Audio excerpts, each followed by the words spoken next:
भुवनेश्वर की KIIT university में जो हुआ उसे समझना और समझाना दोनों मुश्किल हैं। 20 साल की नेपाली स्टूडेंट प्रकृति लम्साल की मौत सिर्फ एक स्टूडेंट का लॉस नहीं दिखाती, बल्कि एजुकेशनल इंस्टीट्यूशन की अकाउंटेबिलिटी पर भी बड़ा सवाल उठाती है।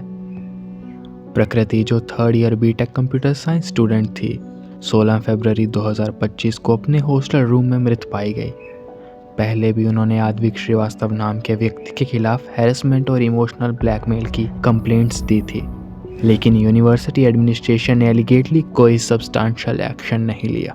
अब एक ऑडियो रिकॉर्डिंग भी सामने आई है जिसमें श्रीवास्तव उन्हें वर्बल अब्यूज करते हुए सुना जा सकता है।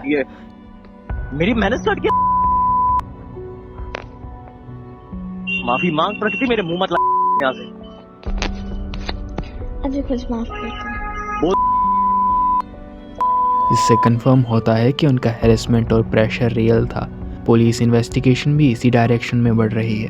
Instead of addressing the issue, KIIT ने इनिशियली 500 से ज़्यादा नेपाली स्टूडेंट्स को कैंपस छोड़ने का ऑर्डर दे दिया। 40,000 बच्चों को आदमी खिला रहा है, पढ़ा रहा है, फ्री में बिठा के। तुम्हारे कंट्री का उतना बजट होगा, उतना बजट होगा। एक तरफ एक लड़की जो इस उम्मीद से आई थी कि वो किसी मल्टीनेशनल कंपनी में काम करेगी, उसे हैरेस किया गया until she choose to end her life, और दूसरी तरफ न्यूज़ चैनल्स बियर बाइसेप्स समय और रणवीर वाले चक्कर में उलझे पड़े हैं। मतलब एक सीरियस इशू से ज़्यादा एक सेलिब्रिटी के जोक्स पर डिबेट चल रही हैं। प्रायोरिटीज़ देखो बस। अब आयरनी ये है कि सोशल मीडिया पे आउटरीच कम दिख रहा है। क्यों?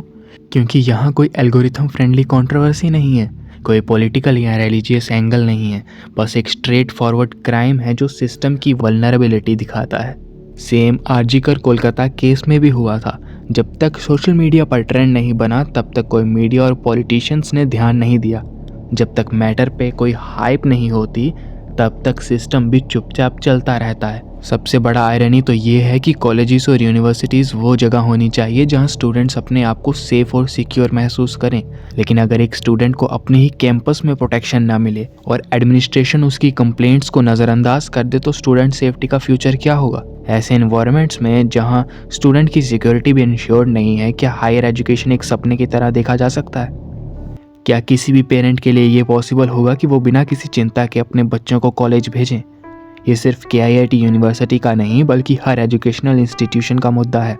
जब तक यूनिवर्सिटीज़ और कॉलेजेस स्टूडेंट सेफ्टी और वेलबींग को अपनी टॉप प्रायोरिटी नहीं बनाएंगे तब तक ऐसे इंसिडेंट्स होती रहेंगी और सिस्टम बस एक और स्कॉलरशिप या एक और अपॉलॉजी देकर केस क्लोज कर देगा।